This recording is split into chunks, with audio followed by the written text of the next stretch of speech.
जो बहन भाई हमारे सैलरी से महरूम हैं, हम उनके साथ प्रेस क्लब पे ईस्टर भी मनाएंगे, उनके साथ खाना भी खाएंगे।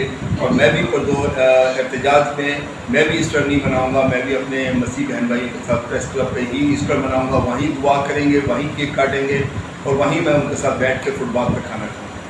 वजारत बल्दियात सिंध हुकूमत या महकमा फाइनेंस मसीह मुलाजमीन को ईस्टर से पहले तनख्वाह देने में नाकाम हो गई और नोटिफिकेशन तक नहीं आया।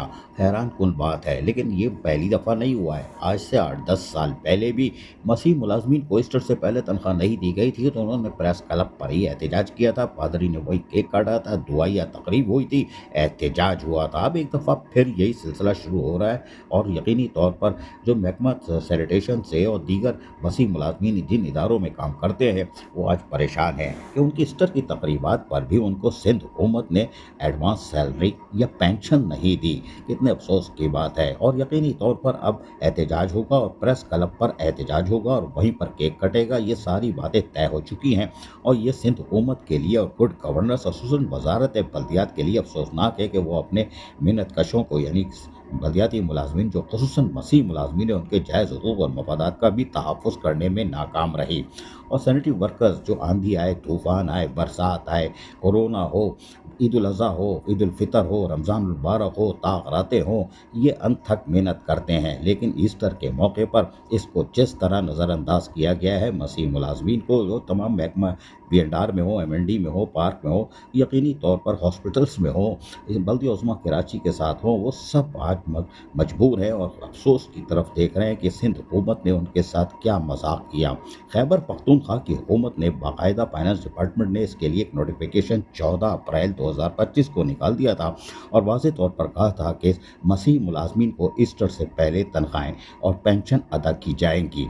फाइनेंस डिपार्टमेंट खैबर पख्तूनख्वा ने ये और नोटिफिकेशन निकाल दिया था 14 अप्रैल को और यकीनी तौर पर अदायगी हो गई होगी, चिड़िया भी बैठी भी है। लेकिन हैरान कुन तौर पर सिंध हुकूमत नोटिफिकेशन निकालने में नाकाम रही और हैरान कुन तौर पर हमारी कुछ यूनियन जो इलाकाई यानी कि टाउन की सतह पर यूनियन है वो भी इस तरफ अभी तवज्जो नहीं दे सकी। उनको भी आवाज़ उठानी चाहिए थी, वो खामोश हैं। मसीह मुलाजमीन हो या दीगर डिपार्टमेंट में काम करने वाले वो भी अपने मसीह मुलाजमीन के साथ अफसोस के साथ बैठे हुए हैं कि उनका 20 तारीख को ईस्टर है और यकीनी तौर पर वो एडवांस सैलरी से महरूम हैं। तो ये यकीनी तौर पर मुलाजमीन के लिए दुख वाली खबर है। लेकिन बल्दिया उज़्मा कराची खुश है। Afzal Saidi metropolitan commissioner of financial adviser मुस्कुरा रहे हैं, बच गए वरना माल चला जाता। कोई बात नहीं, आप पेंशन वालों को मारा हुआ है तो मसीह मुलाजमीन क्या बेचते हैं। लेकिन इन सैनिटेशन डिपार्टमेंट के जायज़ हकूक़ और मफादात का तहफ़्फ़ुज़ करना बल्दिया उज़्मा कराची एक बेवा और टाउन के लोगों का यानी अब chairman, vice chairman, district commissioner का फ़र्ज़ बनता है। लेकिन हमने देखा सिर्फ़ और सिर्फ 25 टाउन में शाह फैसल टाउन ने यकीनी तौर पर अपनी चेक साइन कर दिया था, उनका हर काम रेडी है। लेकिन नोटिफिकेशन ना होने पर ऑडिटर ने बोला माज़रत ख्वाह है, दुकान बंद है, वो चले जाओ, लेकिन चेक साइन हो चुका था। वजारत बल्दियात सिंध और फाइनेंस डिपार्टमेंट ने यकीनी तौर पर मसीह मुलाजमीन को ईस्टर के मौके पर मायूस किया है। लेकिन ईस्टर के मौके पर प्रेस क्लब पर धुआंधार एहतजाज का ऐलान हो चुका है। वहीं केक कटेगा, वहीं दुआ होगी, वहीं एहतजाज होगा, वहीं काएँ काएँ भी होगा। अब देखते हैं कि सर्जन यूनियन तो आगे आ चुकी है, बाकी आते हैं कि नहीं। अजीज़ आरिफ, KBS बल्दियाती न्यूज़ कराची।